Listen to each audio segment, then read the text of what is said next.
I want to start this video off by saying congratulations. You know, as Eagles fans, we are diehards. We live and die with this team, and the long layover, you know, all the rumors, all the this, that, the media going crazy. You made it through it.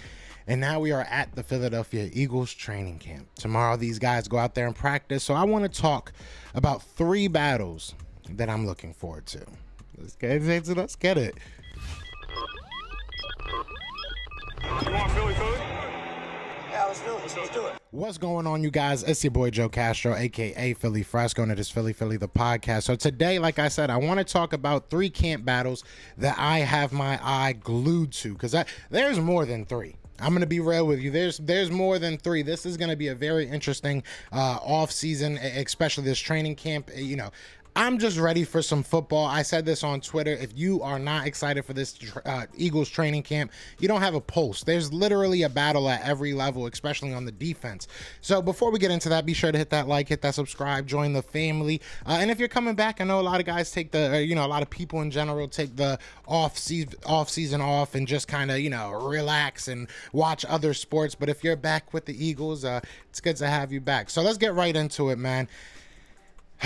Number three, I'm gonna go with honestly one that's probably not like the biggest of battles, but it's something that's interesting to me. So if you guys have been following the off season, that I've been doing, I did have Bo Wolf on, right? I had Bo Wolf on, and something that he said to me that kind of, caught my ear, and I think he was just kind of saying it in conversation, right? Is that he doesn't think the Eagles would be the most upset if Jaquiski Tartt is a guy that gets pushed by another guy. Marcus Epps is able to still take his job, or a Kayvon Wallace shines, or whatever it may be, whatever it may have you.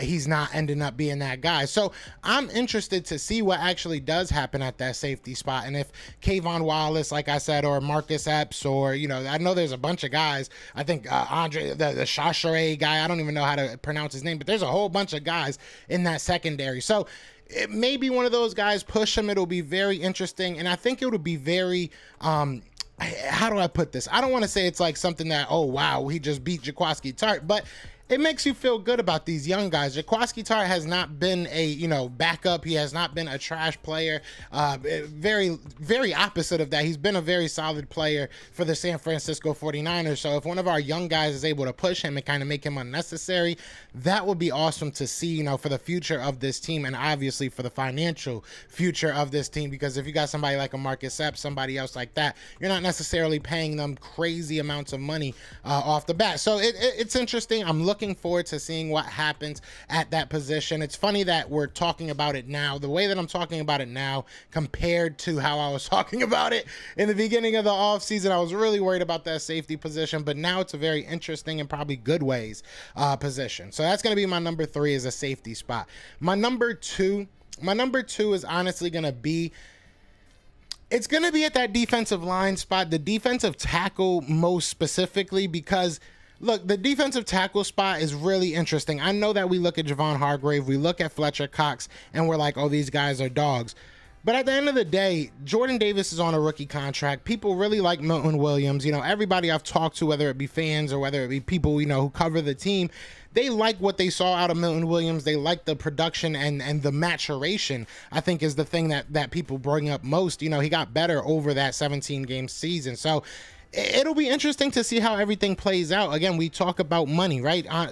You look at Fletcher Cox, he's on a $14 million deal, looking like it's probably his last year as an Eagle, if not last year as a player. And then you look at Javon Hargrave, another guy on a 1-year deal. This is it for him. Well, not 1-year deal, but this is the final year of his deal. He's going to command some money. He's getting up there in age, 29, 30 is old to a lot of people. So do you just try and see if these young guys can get more production, or, how involved do you get these young guys? Is there a possibility that one of these young guys just straights up and beats these guys for their job? Like, is there a world where you see Jordan Davis getting more snaps than Fletcher Cox. That's really what I want to see. Obviously, you're not going to see that full picture in the training camp, but you're going to see that battle. You're going to see how Jordan Davis looks against our offensive line, and I'm here for it. I am very excited to see that. So that defensive line spot, just as a whole, both spots, or one of them, if it's just how that whole defensive line is going to work out, because it's so weird to me. I've seen, people putting, guys on the outside that are normally inside. I've seen Fletcher Cox kind of being more of a edge rushing guy. It's so weird how people have this defense set up, and I'm personally not one of those guys that knows his X's and O's enough to really sit here and tell you where everybody's going to line up. So I'm looking forward to seeing it actually happen. You know what I'm saying? Like, this is what I'm waiting for, to actually see everything happen on the field. I can read that a little bit more. So the defensive line, looking forward to that. Now, the number one thing I'm going to get to, but I'm going to give you a nice little honorable mention, right? Because I told you there's like almost every level of the defense. I feel like there's a big battle.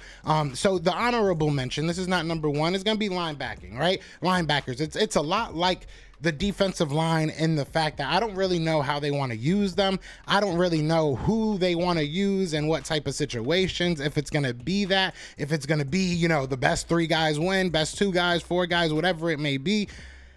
I want to know what their plans are with this linebacking group. You have so many different types of players.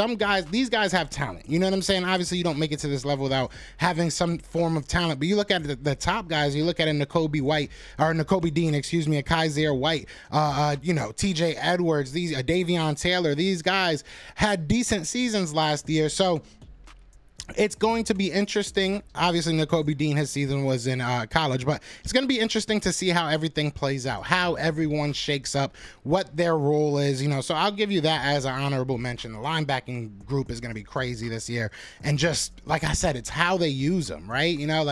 It's gonna be fun to watch. It's gonna be fun to watch, and to see if Hassan Riddick is standing up as a linebacker, or if they just throw him with his hand in the dirt. It's gonna be interesting all around. I'm very excited. But yeah, so number one for me is gonna be the wide receiving group. Like, I want to see what's going on there. Obviously, we know our 1 and 2 most likely. We know that,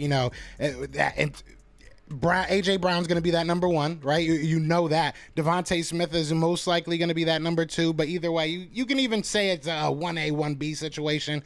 But, I'm looking forward to seeing who takes that number 3 spot. I have a lot of stock in Quez Watkins. I think that Quez Watkins is going to break out this year, especially with all the weapons around him. I think that people are going to kind of not really catch on to how good Quez Watkins is until it's a little bit too late.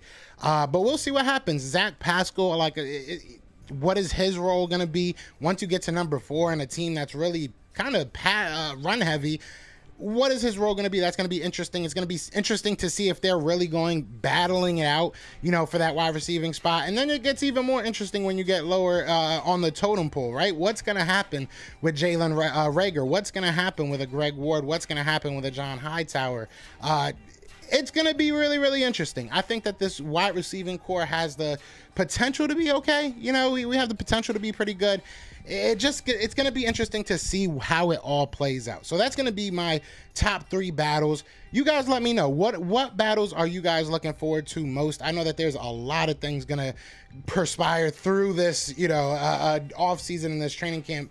And I'm here for it. I'm so ready. Tomorrow at 10 a.m. I will be live for the start of training camp, and I hope you guys are there because it's gonna be fun. But other than that, y'all know what it is, man. It is Fly Goes Fly, and we are out, shit. Peace. Everywhere. This is for Yeah. you. Fly was flying on the team. Touchdown. Time to get Jalen this ring. You don't really want to start a thing. This a Bird Gang Nation, baby. It's a Philly thing. Hater, and you looking like you type trash. I'm just here calling on Philly the podcast. And we can call a man dog or watch Miles score off the handoff. Rest of the division, your man soft. Jackson like Sean, hunting like Randolph. Season here, early time to do 'em in. Your boy Philly Fresco. Thanks for tuning in.